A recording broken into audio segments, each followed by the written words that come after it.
Hello, adventurer. It's good to see you. You have made it to the morning grind. Welcome, welcome. It's the live stream at the beginning of the Geekverse, where we talk about all types of topics in geekdom, gaming, and fantasy, with an emphasis on being constructive and creating the things that we want to exist in the world. It's all on the grind, Sizemore. Can't be too fine, can't be too coarse. That's exactly right. There are a lot of adventures to be had today. Dungeons to explore and monsters to slay, and who knows what a random encounter might send our way.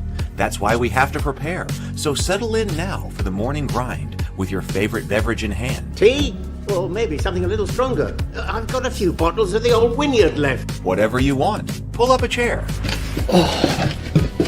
Dude. If you're feeling fancy, how about a cappuccino? Or a frappuccino? Or how about an espresso? Just tea, thank you. Sounds good to me, Gandalf. Whatever you want. I'm just glad you're here. Everyone is welcome. You can just watch if you want. You don't have to worship anything you don't want to worship. Thank you, Mike. But be forewarned. Sometimes we get really strange characters around here. Wait, what's that you say? Why can't you come and be a part of the stream? My wife would disown me. Oh no, I bet she'll be fine with it. Come on in. Am I scared for my safety? No. What are we supposed to do? Everybody do the secret handshake.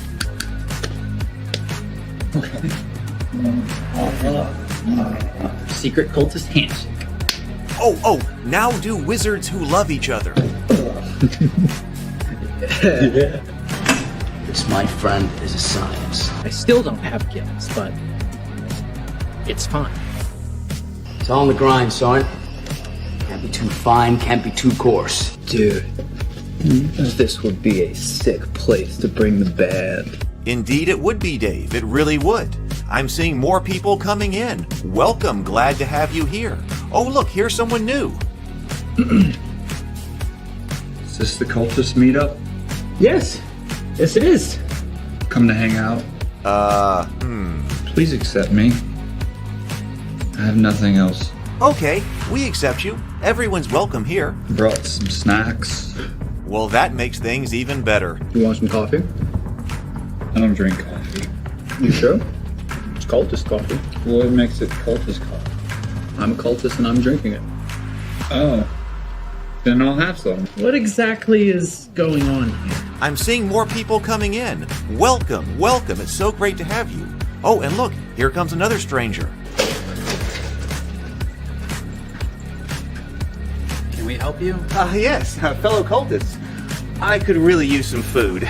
Oh yeah? Welcome. We have donuts. Oh, it's me. I'm glad I'm here. I'm sure you have a few questions for me, though. What's your name? Who do you work for? What god do you worship? Great questions, Rob. I'm Steve King, and I worship Nyarlathotep. No, not really. I'm just Heath, and I won't be worshiping anything this morning. But I will be your host. Welcome to the office. We're going to have a great time. I've got my coffee ready, because now it's time for the morning grind. If you could become a fish, that would be amazing. Then I could command you with my mental fish powers. Hey, good morning, everybody. Good morning. Welcome. I'm feeling fantastic today. I hope everybody else is. I needed a little bit more time this morning to get things together because I also had a fantastic night last night. I got some information. I got one of the beta readers returned information to me last night on Clovis, which we're going to talk about here.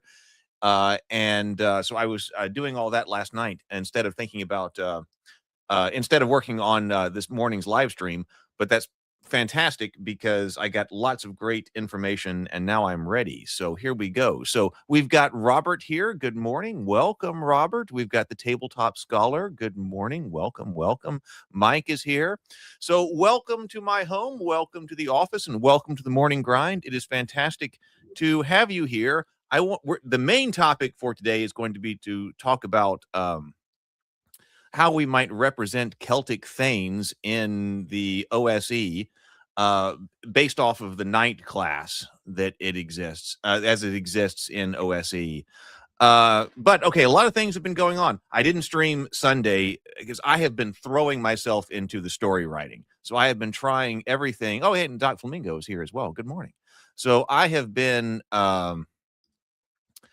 let's see. So I did all of the letters from Santa. And then basically in the span between Christmas and like last Sunday, I threw myself into the story writing because I was like, this year has got to be so much about that. A lot of writing. And so I threw myself into that, and I just wasn't prepared to stream last Sunday. So I called it off.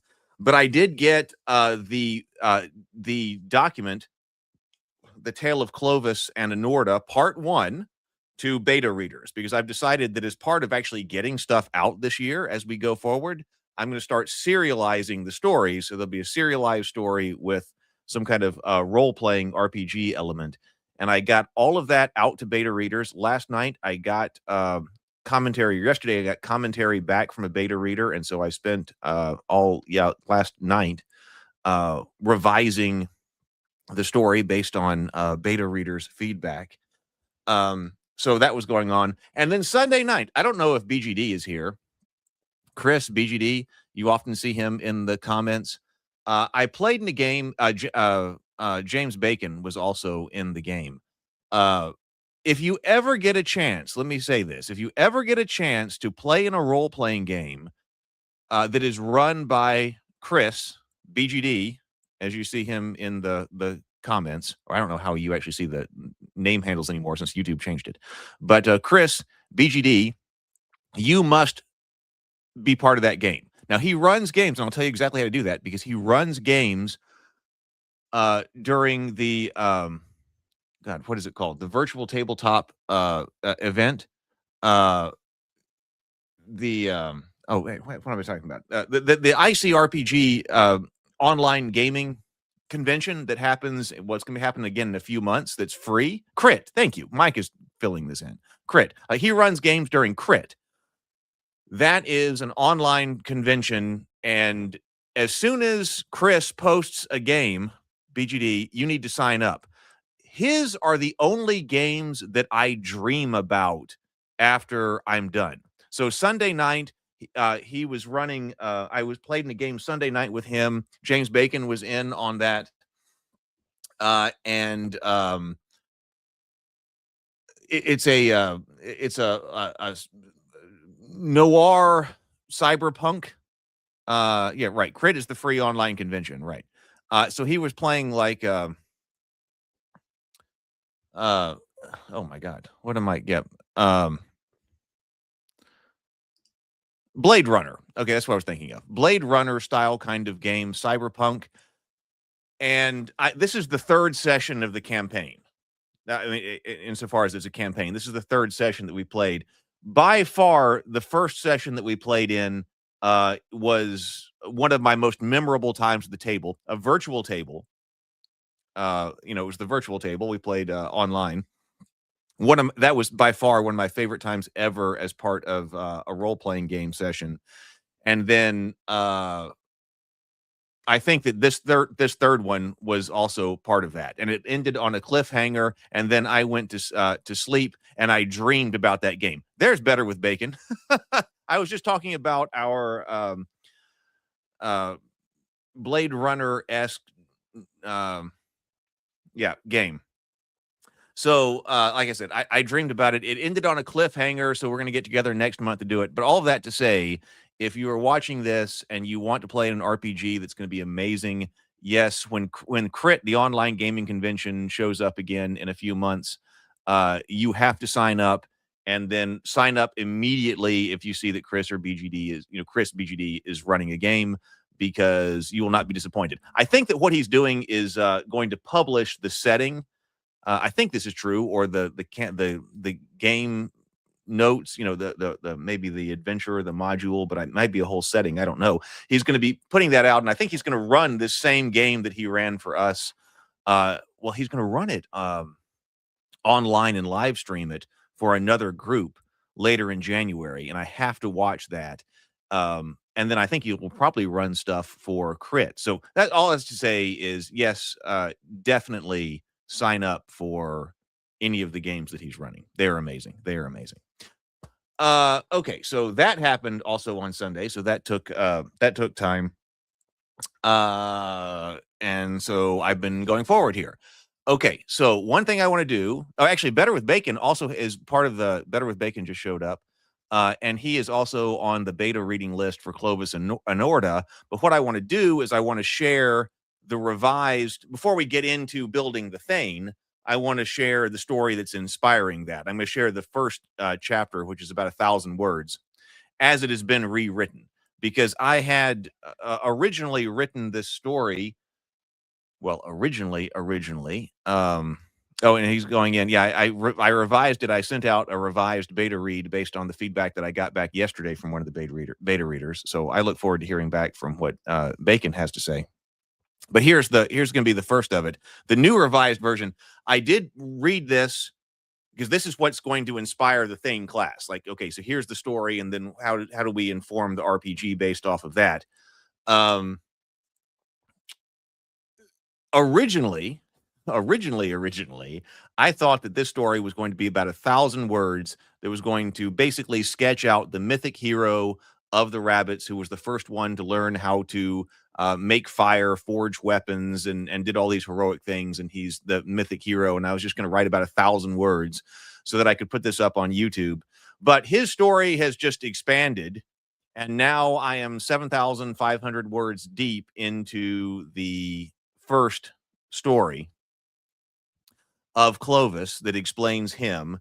And because this has gone so long, I've decided that I'm going to serialize it in release with other things. And so I'm going to give that to you now. So the first thing is, and then I decided to write that story as an in-universe text. And originally I had decided to write it as what would be like a medieval anchorite. And an anchorite's like a monk. You know, the anchorites stay in one single cell. Like if you were an anchorite, instead of being you're like a monk, but instead of like being a monk who lives in a monastery with a whole bunch of other monks, there would be like a just one like room for you that you are walled into. You cannot leave that room, like on the side of a church, and there would be a window that you could look out so that you could participate in the mass. And sometimes people would come by and talk to you. You could come by and talk to them. And that kind of makes me think about Wilson in Home Improvement, you know, across the fence, like you're going to the anchorite for some wisdom. So sometimes you sit there and talk to the anchorite, which makes it kind of humorous. And like the bishop would pronounce you dead. Like you actually had, like, you were like pronounced dead by the bishop as you went inside this room, and then were walled up inside. And so that you were never going to leave that room again, dead to the world, in order to keep your consecrated life and focus on the religion. So, yeah, right. Never see the anchorite's full face. Exactly. So you walk up to the window and you can talk to him, but you never see, you just see the anchorite like from here, right, or something. So I decided to write it as an in-universe text, as this anchorite is writing stuff, but he's passing the text out, you know, of his little window as he's writing. And so I leaned at the time, I leaned very heavily into trying to write in like a medieval kind of style. And so the last thing I did since basically Christmas is I completely rewrote the whole thing. And so this is a complete rewrite of what I had said on this stream before. It's a complete rewrite, because I decided to lean in more heavily to the literary aspect of it, and kind of drop the more dry kind of, okay, medieval monk oration. I get, it's not oration, the written text. Not completely. So it's more like the Odyssey now or something. Maybe it's more like inspired by Homer. So maybe he's more literary in there. And what I think I might do is take the original text and put that as an appendix in the back of this, and then make the original text perhaps one of his sources or something. I'm trying not to overthink this, but maybe it's too late. But anyway, I do like it much better now, especially since if this is going to be serialized, this needs to really capture people. So I'm very interested to know what you think. I'm open to any kind of feedback right now.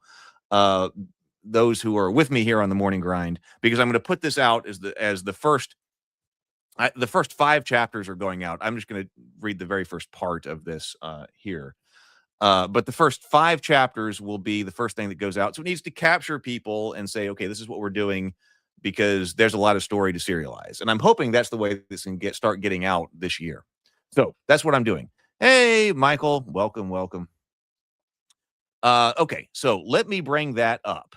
So that's the first thing. And then we will go to the OSE adaptation, because that way we have, which has been my goal, but I keep making the wrong thing, a story and the RPG adaptation. That those things need to go together. But in some cases, I will have the story written, or the story close to ready to go, but not have the equivalent RPG, or I will have the RPG but not have the equivalent story. We've worked on Rabivania here before, which is the RPG, but that's what I call the main timeline of Rabivania, where they're all like 12th century knights. This is the Celtic myth. Okay, so here is what is inspiring what we are going to do. So this is The Tale of Clovis and Enorda, Part 1, The Broken Shield, as written by the anchorite of Willow Grove Loch. So here we go. Oh, let's do a breathe and sip before I need to take a sip. Anyways, let's do a breathe and sip before we start. I have Mountain Dew Zero this morning, so that's what I've got in my, which mug is this? Oh, the Cultist coffee mug. Okay, so we will breathe and sip. 2 deep inhales, complete exhales, and then take a sip of your favorite beverage. Okay, so here we go. Deep inhales.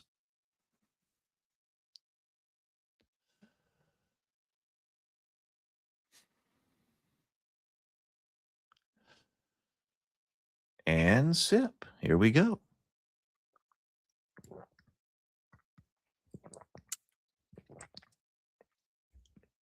Okay, so this is the first part of this that I did read a few weeks ago, except for basically every sentence is different. We've done a lot of work, especially on table talk and stuff, with story structure. So I feel very confident in the story structure. But then when I realized, since I'm revising the tone of this story, that I need to pay attention to every sentence. So that's what I did. That's basically what I threw myself into since Christmas before sending this out. Okay, so 1.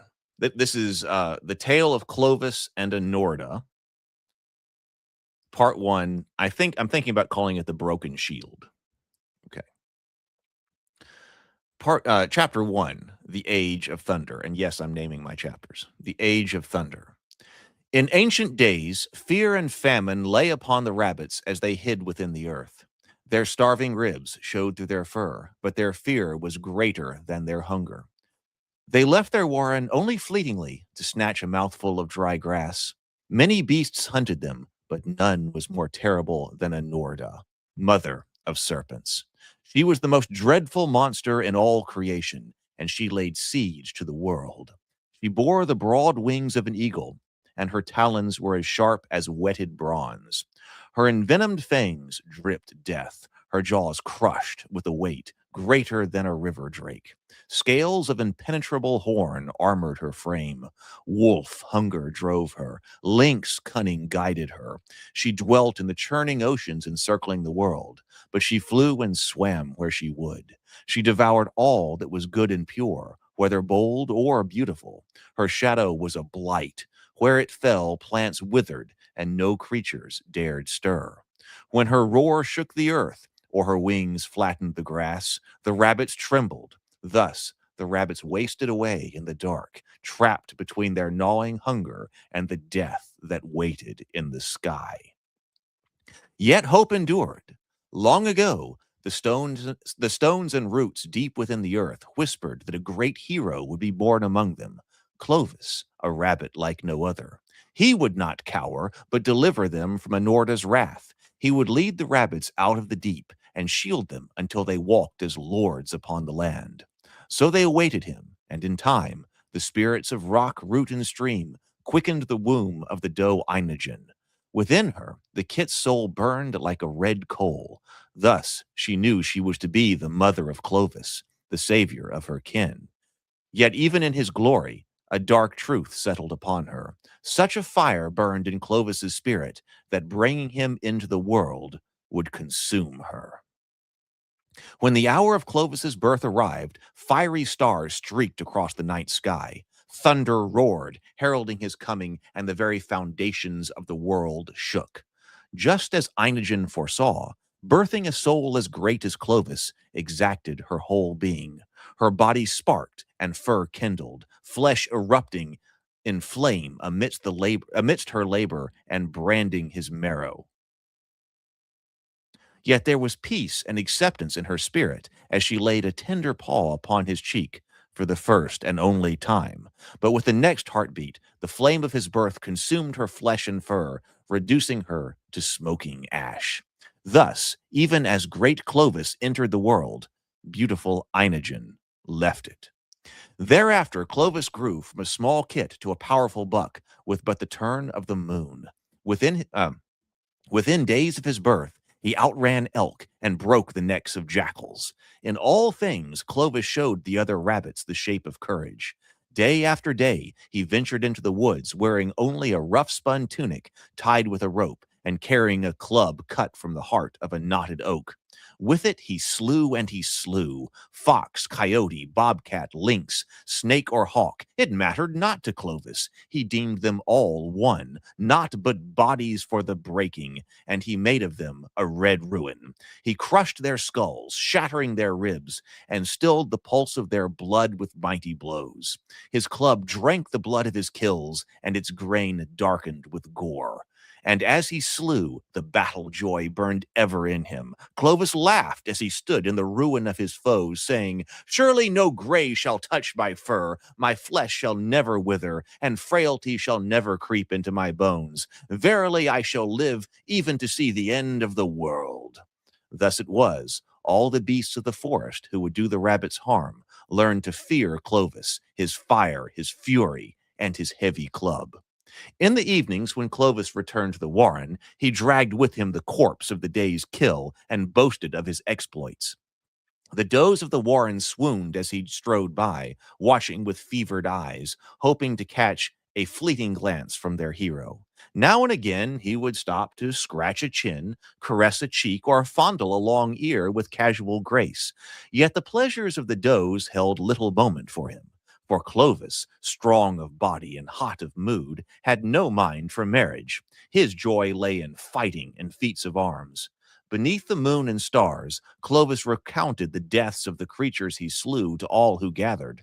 As he spoke, he turned his club in his paw, nudged broken skulls, and lifted the limp claws of his unmade foes. And many rabbits listened every evening, but none drank the tales more deeply than the young kit Amadon, Clovis's nephew by his sister, the doe Brawn. Goliath, Amadon's younger brother, sat often at his side, enamored both of his older brother and his uncle. Clovis loved Amadon, and not only because the boy bore his living image.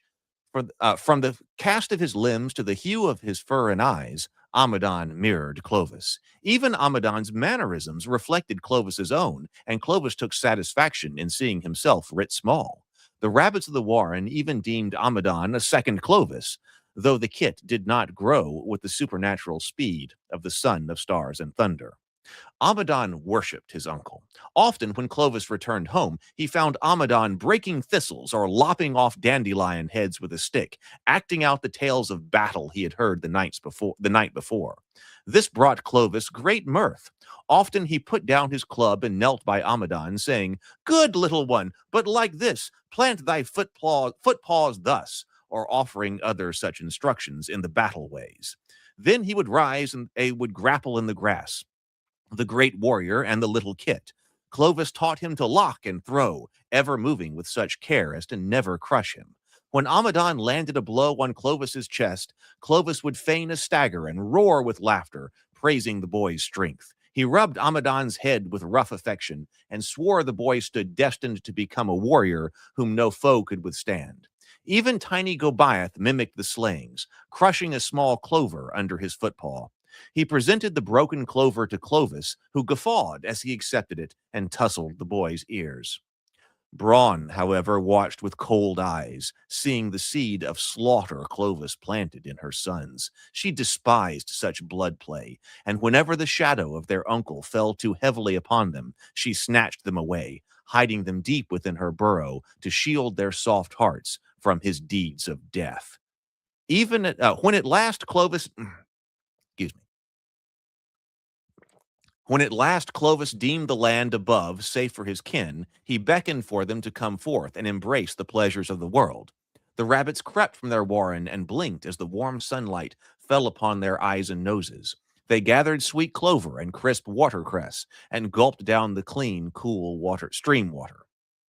While they feasted, Clovis stood upon a high rock. He rested his club on his shoulder, ever watchful. His kin grew fat and strong, and while that pleased him greatly, he still paced upon the high rock, restless and grim.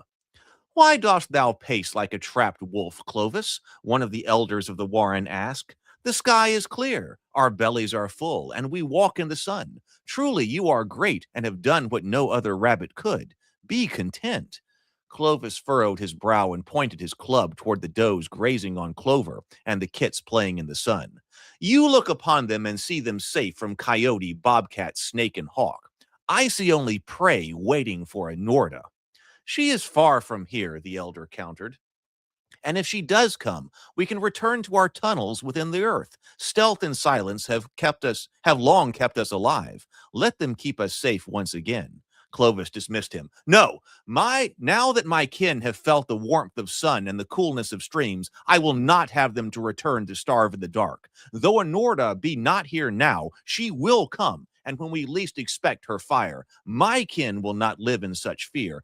I shall choose the hour of my battle with a Norda, and I would have it be now. Am I not destined to slay her? Then why kill tomorrow what could be killed today?" Clovis struck a rock with his club. Stone fragments flew. "I shall strike now, for this is the age of thunder and of blood, of boldness and of rabbit lords walking beneath the open sky. This is the age of Clovis." The elder lowered his head and left Clovis with his pride. Days turned to weeks.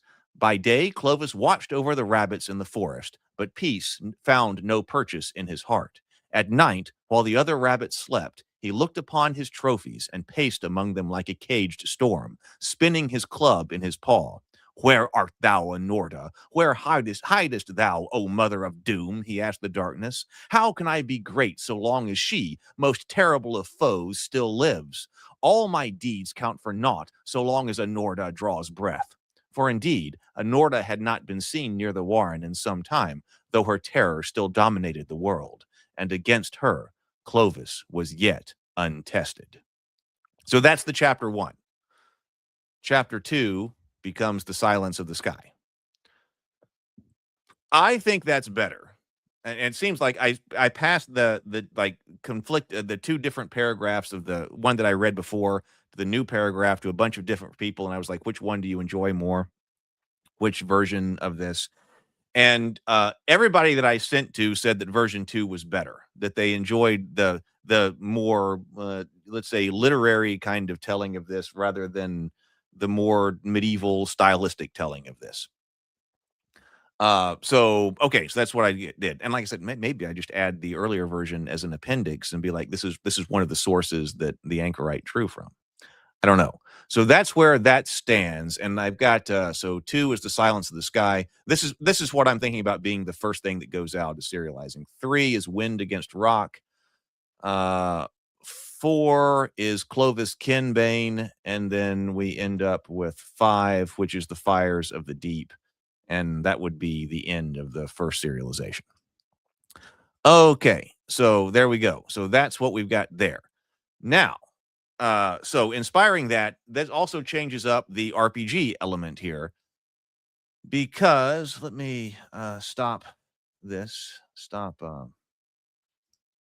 sharing the screen. This changes up the RPG element of it because originally I had been thinking, hey, just like this can't be any longer than something like the Small Fate book. But now, okay, we did a lot more work on the main timeline Rabivania book. Now I need a timeline of this. We did so much. We need an RPG book for this timeline, the heroic myth. The RPG for the Tales of Rabivania main timeline became more robust. I have not gotten to start laying out that out yet. But I'm afraid that it is much longer than just just like 24 pages or whatever it was supposed to be. And that's okay, because now that book, I feel like, has to anchor a whole bunch of stories. So it would be with this as well. So later on, Clovis goes and trains other rabbits for war. You're kind of getting ahead in the story here on this live stream. But okay, so Clovis is eventually going to train other rabbits for war after he learns how to forge weapons and make armor and all of that, and they become his Thegns. And that's going to be the equivalent of knight. So we have the situation. Oh, there we go. Hey, there's BGD. Okay, so it doesn't say BGD anymore, at least on my screen. It says Lil CWA. Hey, BGD, I was going to tag you on Discord because you need to. I was talking about your game earlier at the very first part of the stream. I was talking about the game we played on Sunday, and I was encouraging everybody to sign up for your games at Crit. So there we go. There is BGD. So you may want to watch that. Go back to the beginning. But there he is. So if you have an opportunity to play in BGD's, now Lil CWA's games, absolutely do it. Okay, so now, being that we need a somewhat robust kind of system, let's go over here. I'll bring up this that we kind of looked at in the beginning. And this is kind of, I gotta see around my camera. I'm using my phone as my camera. Oh, share screen. Here we go. And my phone is sitting in front of my screen. So now this, yeah. We can still do multiple systems, I think. That's kind of still the plan here. But now we have the Thegns here. So these are, so it becomes kind of like a Iron Age Celtic King Arthur and the Knights of the Round Table, right?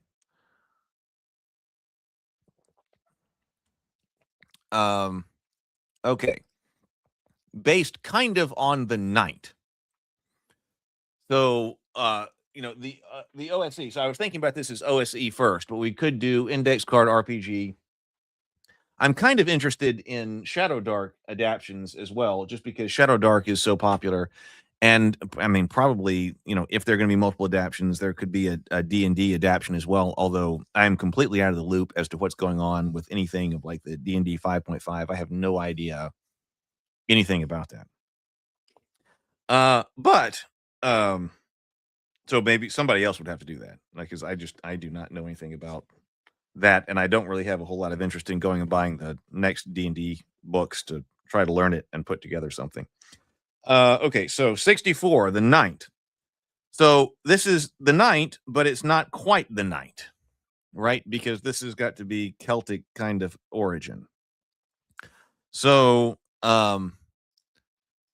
based on that, with our Thane here, the knight has minimum con 9 and minimum dex 9. Okay, so I think that's preserved, right? Prime requisite strength. Okay, that seems to make sense. Hit die D8. Okay, so let's move the knight right over that. Maximum level 14. Okay, so that's coming over. Armor, chainmail, lamellar, shields. I don't have an armor list, but scale armor would make sense. I still hate the word chainmail, but maybe I'm getting more used to it. I don't use it in any of the stories. I just use mail. But especially if you're doing an adaptation of a game that uses chainmail, then okay, whatever. Clovis later is the creator of mail, but his first armor that he creates is scale. So here we go. But I guess what you're denying here is leather. The armor for a knight is chainmail, plate mail, shields. But something like lamellar and scale armor, I guess shields should go at the end. The idea is that they are supposed to be like the knight, heavily armored. So it's not that you're denying leather, I guess, to them. Do rabbits wear leather armor? That was very controversial to my grandfather. He didn't feel that leather was appropriate. So I did end up changing that to bark cloth. So maybe there is the equivalent of like bark cloth armor or something like that. But whereas like the feared rabbit, who is the more fighter equivalent, okay, they can wear whatever. That's wear whatever, use whatever weapon, whatever. The Thane has restrictions.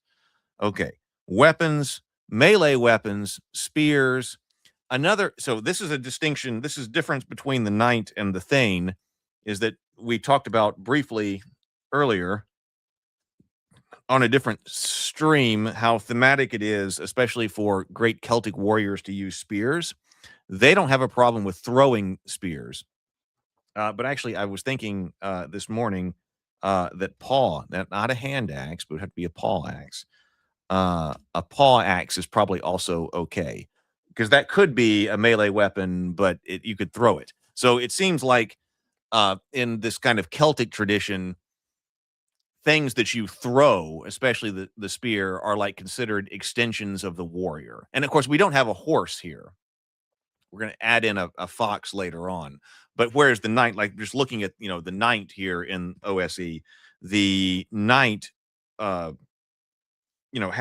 some part of his abilities had to do with the mount, right? The horse, horsemanship, flying mounts. Okay. Especially in the Celtic environment, they're not doing that. Okay, so you take something away from them, they're not having the horsemanship, they're not having the mounts. But in return, one of the things they get in return is that they can use spears and paw axes. And I think that's thematically appropriate. There's a lot of Celtic stories where people are hurling spears and catching spears and throwing them back. So you get melee weapons, but you can use spears and paw axes, which are thematically an extension of the warrior's like personal strength. Like that seems like narratively that's if you hurl a spear at someone, you're just extending your strength. So languages. So okay, so we got alignment. Okay, so let's get rid of alignment. This is the knight here. So there's no alignment language. We came up with the names of the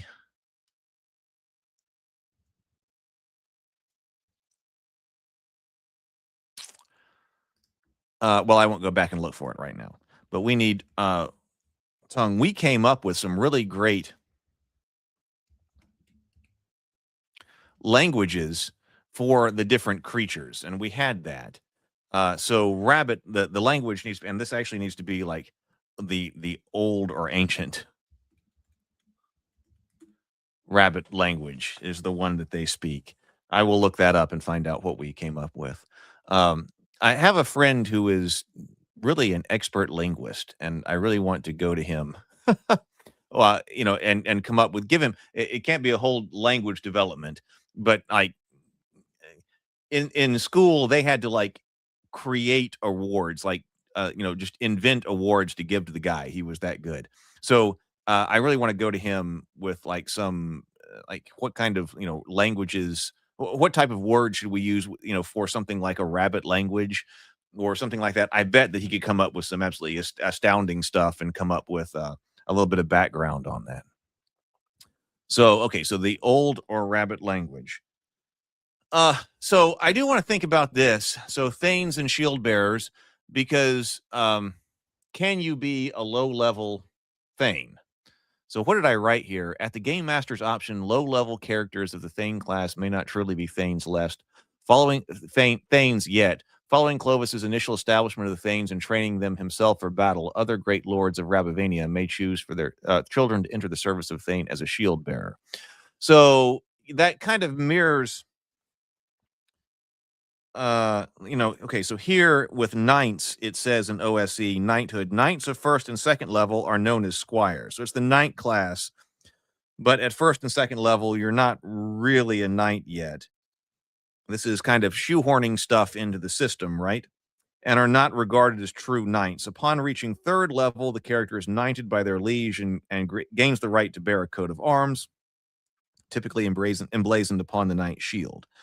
So you could do it like that, you spend a little bit of time as a squire. So if you're a first level or second level Thane, probably you're a shield bearer to an existing Thane. But I do want to note, I want to write this out, that this does not have to be the case. This is just kind of a note right here. Because this is how the Game Master would be running it. But just as a note, this does not have to be the case. As a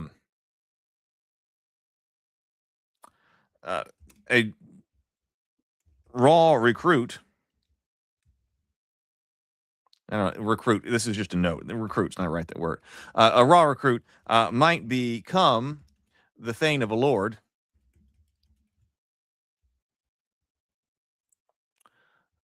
Thane of a lord be given the necessary equipment and sent into action. And this could be, there's a character who does this, I'm thinking of that, like, such as the son of a fallen Thane. That your father was my Thane, he's dead now. Let's, take his armor, and now you are my Thane. In that case, you would be a first level Thane and sent into action, because in which cases, there's plenty of opportunity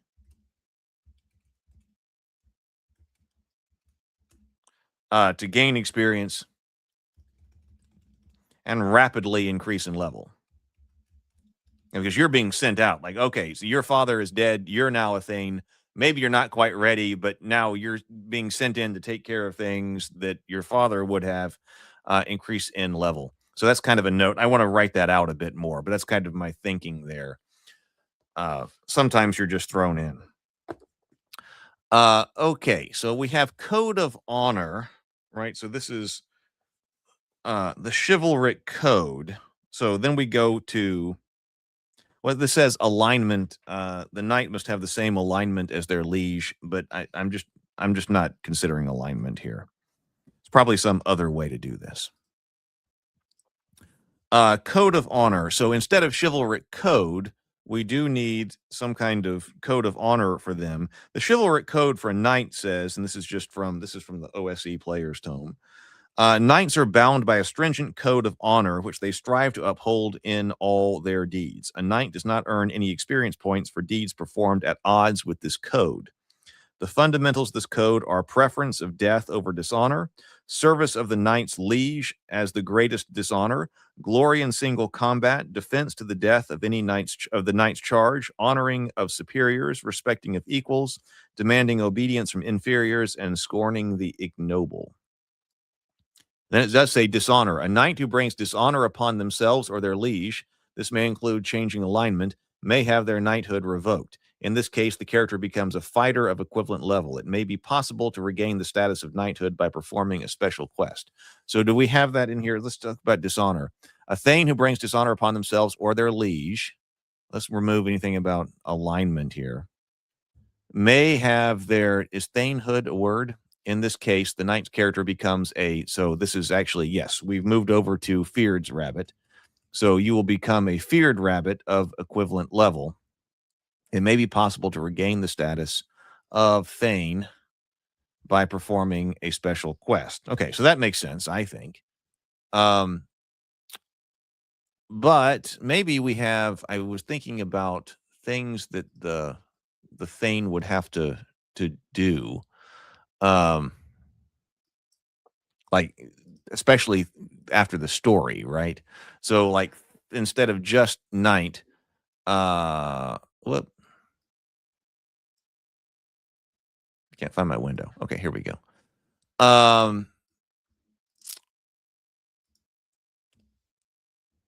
Things like never run from a predator.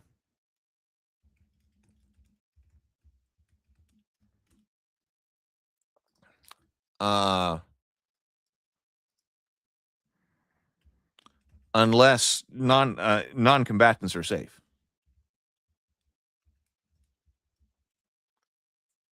Such as women and kids. So does.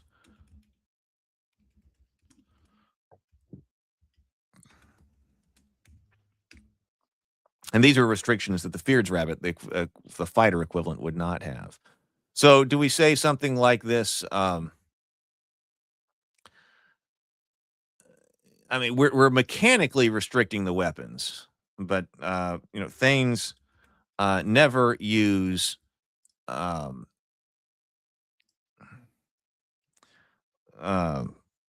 craven weapons, like craven to them.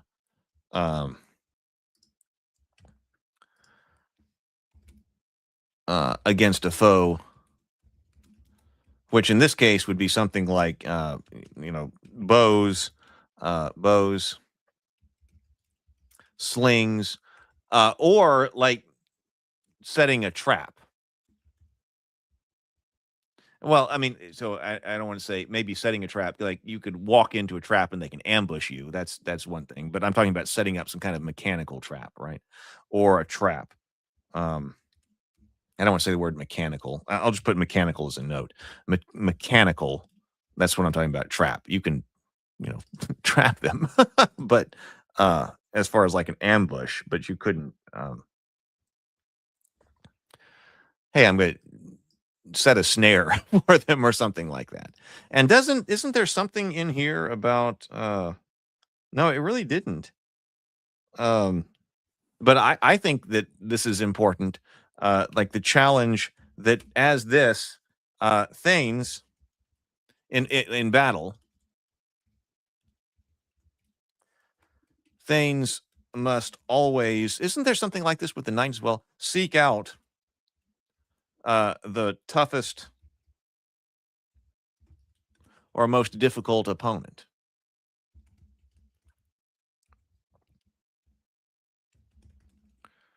Nothing else is going to work for them to engage in melee. So yeah, I think so. Some of this, I think, Knight stuff needs to be rewritten, but most of this, I think, still holds. I think this is just copied over from Knight in the notes here. A Thane does not earn experience points performed at odds with this code. I mean, I think that's okay. That carries over.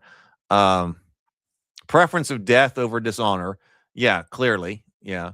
Service of the Thane's liege as the greatest honor. I don't know if liege makes sense in this case. Lord is probably sufficient, but I do use the term.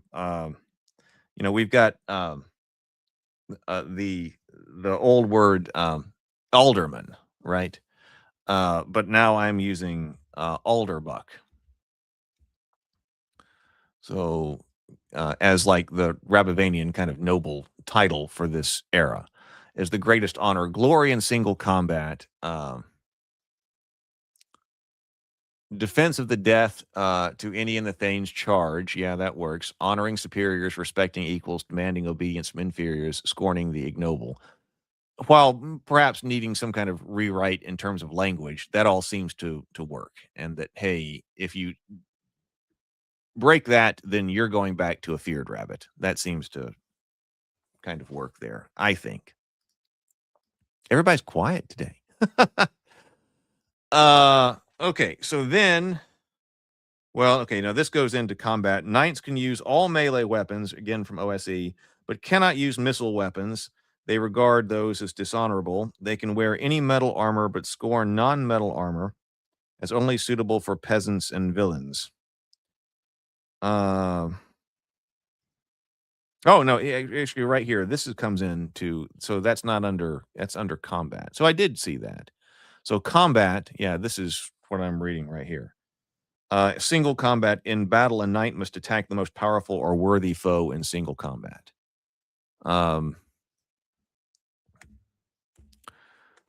Regard armor as a symbol of prowess and status, and along with his weapons, is always favoring the most impressive and impervious looking armor available.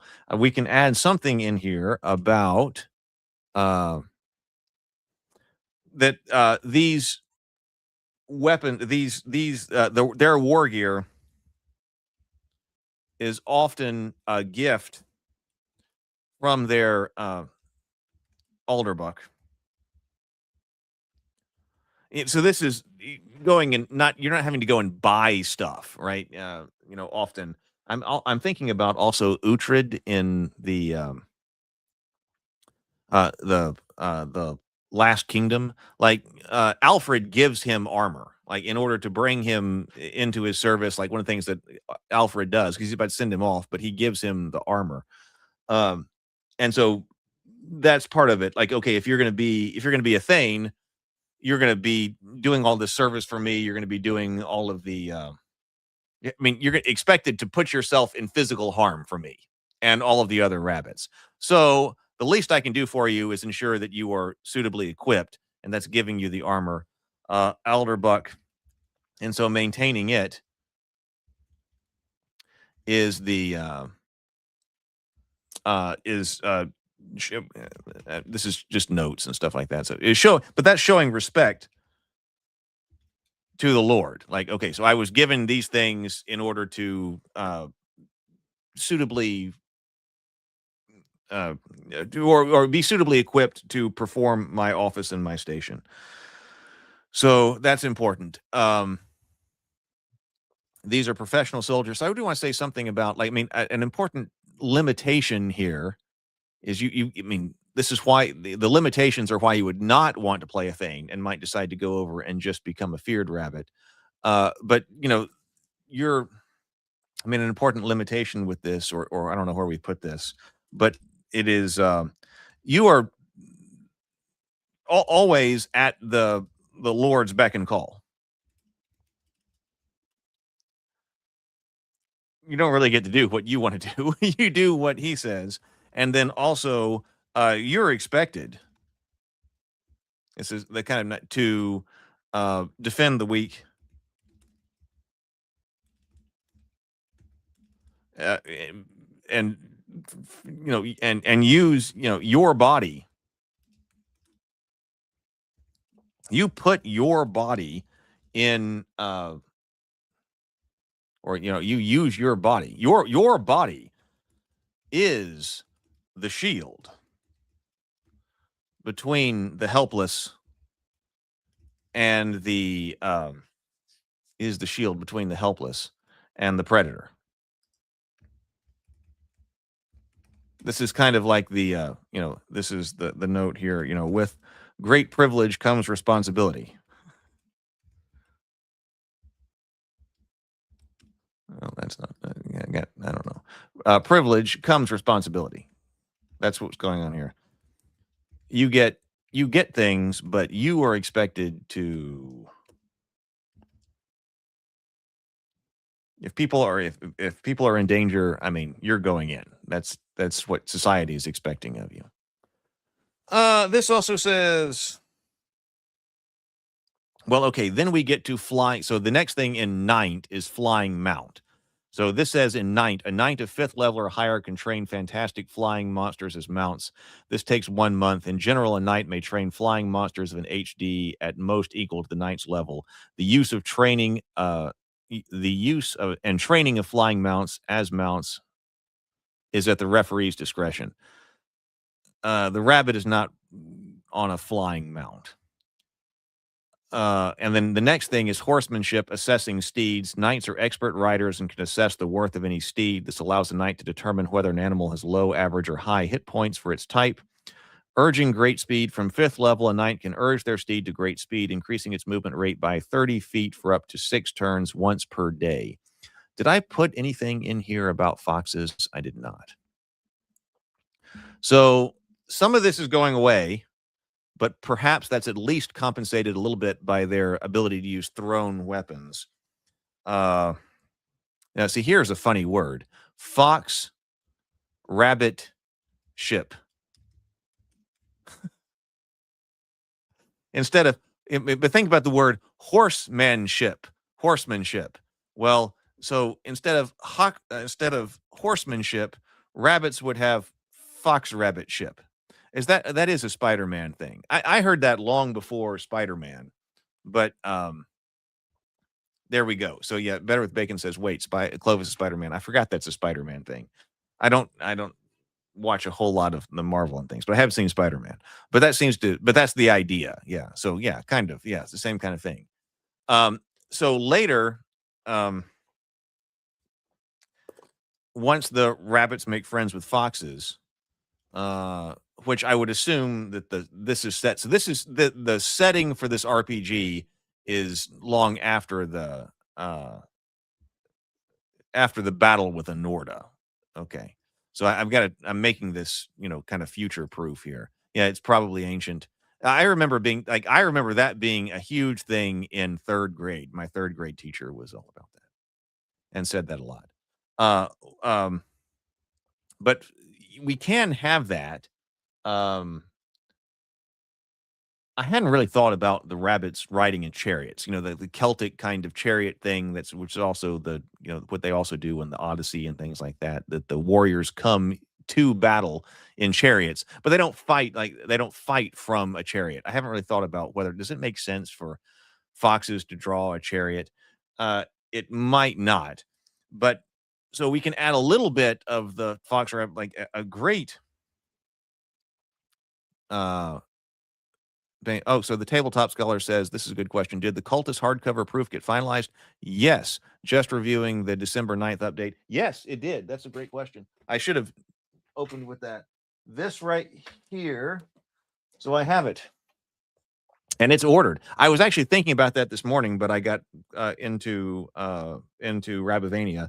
So yes, here it is. This is the finalized hardcover copy of the Cultists role-playing game. It is finalized and it's ordered. That order went in soon after that update because the books are ordered. And I was actually thinking I need to check on that because today is the 7th and the first round of books for the Kickstarter were ordered on like the 12th or 13th. Now, of course, we have the probably delay because of printing because of Christmas, but they are yeah. So that, and then also, so they're coming here. So all of the books are coming here. I'm expecting reasonably soon. And then if you have, one thing I have not done is do the signing. So I'm going to go through day by day or, backer by backer as soon as stuff gets here because everything is laid out in there. But I need to organize them by backer. And then if you're getting a signed thing or you need one of the bonuses or things like that, then it'll go out. So I am expecting like any day now, basically, to get an email saying that the books have shipped. So yeah, great question. Yeah. So that's where that sits. So that's why creatively I'm off of that project. I'm not off of that project from the perspective of physical reward fulfillment and shipping, but creatively, all of my creative effort is finished with that project, which is why I moved on creatively because you got to keep going. But that is the thing that is hanging. The actual physical shipping is still hanging on for January. As soon as they come in, I will let everybody know. I mean, I'll put out an update immediately. So yes, thank you very much for that question. But Fox Rabbit Ship, I kind of think of this as an upgrade in the terms of you are what you wear or you are what you get. You're so I'll type this out as notes. A major upgrade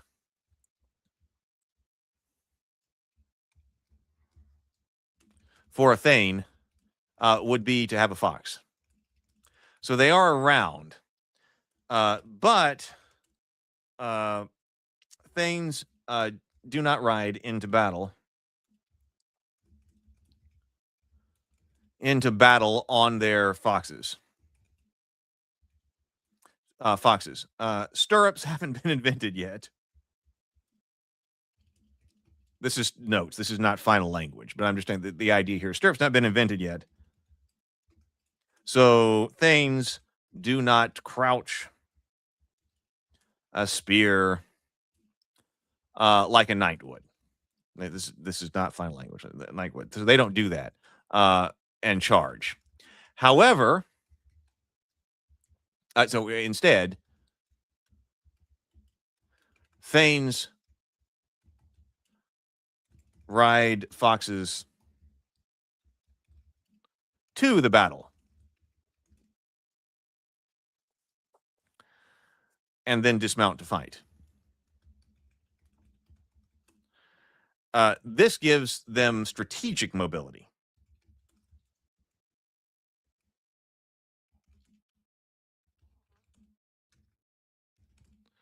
Rather than a tactical advantage.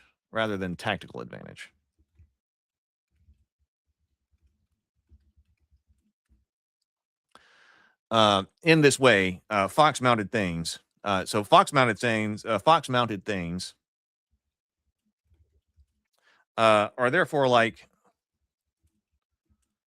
mechanized infantry. Well, they're dragoons. I get. Okay, I mean, this is just notes here. Mechanized infantry. Or dragoons in the more strict meaning of the term dragoons. Dragoons are mounted infantry.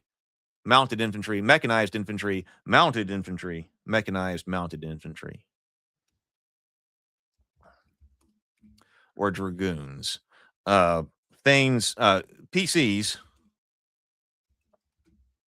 or, well, I don't know. It's just notes anyway, but Thegns, so mounted, can ride from crisis to crisis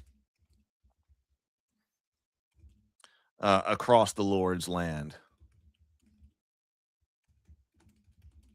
much more quickly than others can arrive. Oh, there's trouble at wherever. Okay, get there fast. So if you are a fox mounted, it's a strategic thing. It is not a tactical thing like with the knights. I mean, how you get one. I don't think there's anything in here about getting a free horse. Okay, at 5th level, you can train a fantastic flying I don't think you get a free one. So that's an important upgrade. You're going to have to start with armor, but let's not add anything about getting a free fox. You're going to have to find one or befriend one, or be given one by a lord or something like that. So that's fine. You get this. This is an important advantage.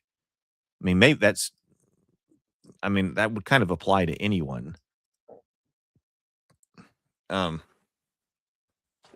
Could include the equivalent of the knight's ability to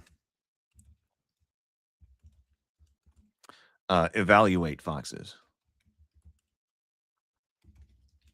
I mean, might as well. Like, this is a fox suitable for military service rather than just doe riding or something like that. Hospitality, this seems to make sense. Hospitality, this says a knight of 3rd level or higher. That kind of goes with the first 2 levels being a squire. So this says a knight of 3rd level or higher. Okay, right here. So a knight of 3rd level or higher can expect hospitality and aid from nobles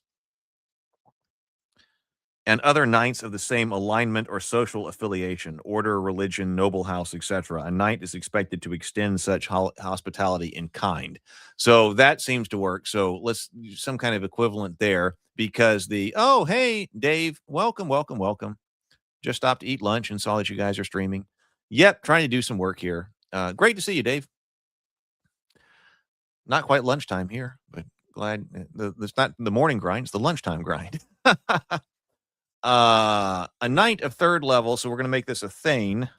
A thane of 3rd level or higher can expect hospitality and aid from nobles and other thanes of the. We're going to get rid of alignment from other of the same.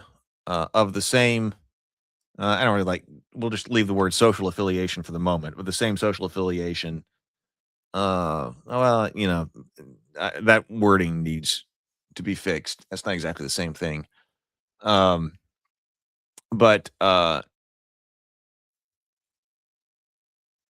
yeah, you're going around. So then this makes it so that you're not worried about. It seems like in this game you would not be worried about if you're playing a thane. You're on some mission for Clovis or some other rabbit lord, that you're not worried about counting out like copper coins to stay at the inn. How many copper coins is it going to take? Okay, hospitality is extended, and that's part of the hospitality is also an important part of just being seen as kind and generous, right? That the lords would do. So, and that's becomes an important part of Clovis's hall as well. That okay, when you come to Clovis's hall, if you are in need or whatever, like he takes care of you. So hospitality, that kind of thing, that also makes a lot of sense. We're losing mounted combat. So the knights gain +1 bonus to attack rolls when mounted. Is there something else we need to add in there? I'm not sure. But we're losing that. Okay, then knights have strength of will. It says, so strength of will is knights are immune to all supernatural fear effects. From 3rd level, companions within 10 feet of the knight gain a +2 bonus on saving throws against fear effects, and retainers and mercenaries under the knight's command within 10 feet gain a +2 bonus to loyalty or morale. And then also beguilement, knights gain a +4 bonus to saving throws against hold spells, charms, mind control, hypnotism, suggestion, etc. They gain +2 bonus to saving throws against illusion, and gain a saving throw if one is not normally allowed against sleep spells. So that is this right here. So I don't really have magic taken care of yet, but see, it's interesting to do the same world but at different times, because we were intentionally making. I got to come up with a better name than main timeline Rabivania, but we're intentionally making main timeline Rabivania much a magic a low magic kind of world, much more grounded. This is telling mythic Rabivania, so there can certainly be a lot more overt magic in this, and magical kinds of creatures. In the story after Clovis and Enorda, one of the characters actually goes to the other world, the Celtic, their equivalent of like a Celtic otherworld, where they encounter all kinds of weird stuff. So, in keeping with the mythic kind of tradition, like this can be a higher magic level world. So this says, like, with the effects here, like I don't know if individual spells work or how they work, but this says bonus hold spells, charm, mind control, hypnotism, suggestion. I mean, on first pass, I don't see that as bad, because if you think about like what could happen in a mythic kind of story inspired by the Iliad, the Odyssey, and also the Celtic the Celtic stories, Mabinogion and all that, instead of main timeline, the classic timeline. I mean, that could work. I mean, I think this needs to be like the Age of Clovis, or it could be the Age of Thunder or something. The Tales of Rabivania, the Age of Thunder or something. For the Clovis timeline, I got to think about that. It's interesting that I have 2 stories that could possibly be done in 2 different timelines. So that's like that's equivalent that's like 4 different stories, but they're 2 worlds because they're told at different timelines. This is one of them. But my point is that in stories like that, could I see someone being held, charmed, mind controlled, hypnotize, suggestion. I mean, potentially, yes. So, I mean, those do sound like things that could potentially happen to you when adventuring in this version of the world. Illusion, yeah. And gain saving throw if one is not normally allowed against sleep spells, like sleep. I mean, so yeah, those kinds of things sound like things that could happen to you. So that seems pretty good enough. After reaching 9th level, okay, so stronghold. Anytime a knight of 3rd level or higher wishes and has sufficient money, they can build a castle or stronghold and control the surrounding lands. The permission of a knight's liege is always required. Well, that sounds like an important part of this, right?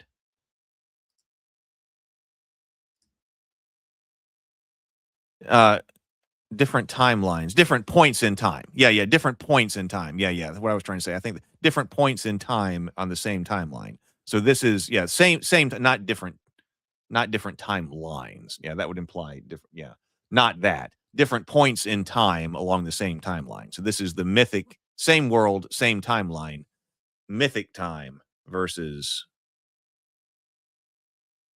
main timeline, right? Versus the 12th century.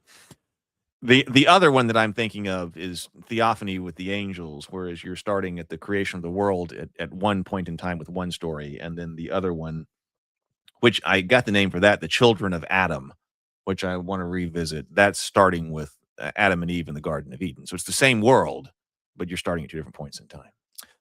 So I think that that I don't know why that got skipped when I was bringing stuff in as far as notes go. Stronghold.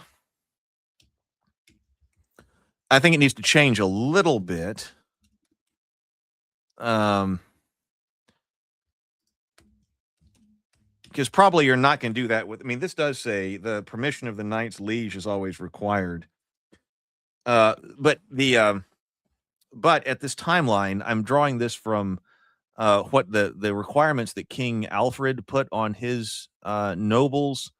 So this is just again notes here. So a rabbit lord under Clovis is required to maintain the roads. Like, what are your responsibilities as a rabbit lord? Maintain the roads. Was bridges a separate thing, or did that go with roads? Roads and bridges.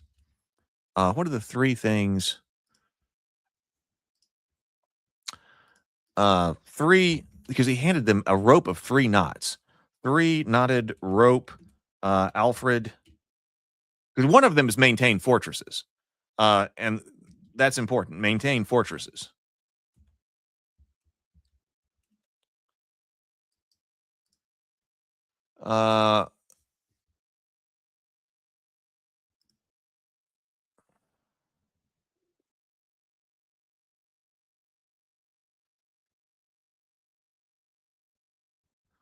Well, okay, I will find that. I've got notes on that because I remember, somebody in the comments might know. I remember something about Alfred giving his vassals a knot with 3 ropes on it, a knot with 3 ropes on it, a rope with 3 knots on it to remind them of their 3 obligations as his vassal.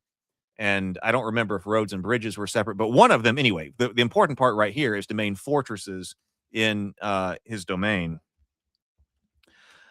So as part of that obligation, as part of the obligation of the Lord to maintain fortresses, to maintain the fortresses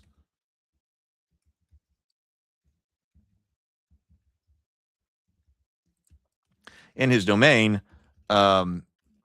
he may well send a thane to establish a needed one, or if one needs to be established, to establish at any level. This is just notes at any level, character level, or oversee an existing one and see to its maintenance.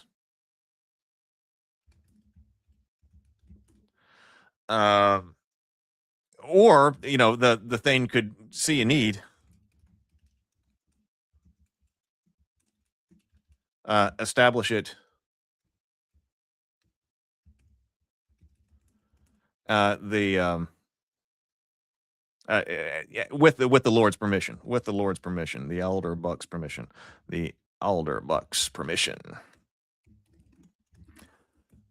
So that seems to be okay. So let's import that, and then after reaching 9th level, Baron or Baroness does not work. It says, okay, the Knight says, after reaching 9th level, a Knight may be granted such title as a Baron or Baroness, completely anachronistic for this timeline. The land under a Knight's control is known as a barony. So a Thane may be granted what is the land of an alderman? A Thane may be granted a title such as this is I need the A and the E that go together. I'll come up with that symbol letter. Alder Buck. What is the land? What is the Shire? Didn't they controlled shires, didn't they? What is the land of an alderman? The land of an alderman called? I bet it was a shire. I think it was.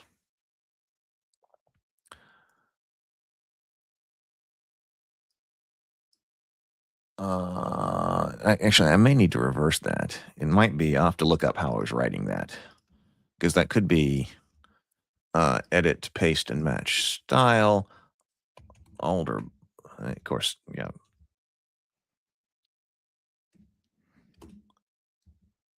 A Alder Buck. It may need to go the other way. I will check on the spelling of that too. But I believe they had maintain aqueducts. It could have been aqueducts. As were the 3 obligations. I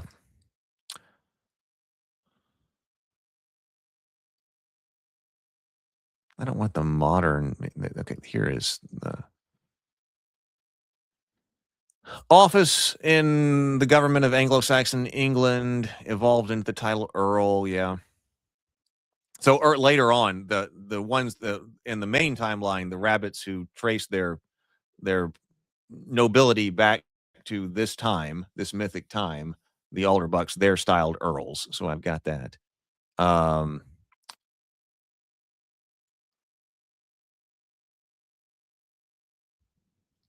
Yeah, the each West Saxon shire had an alderman. So yeah, it's a shire.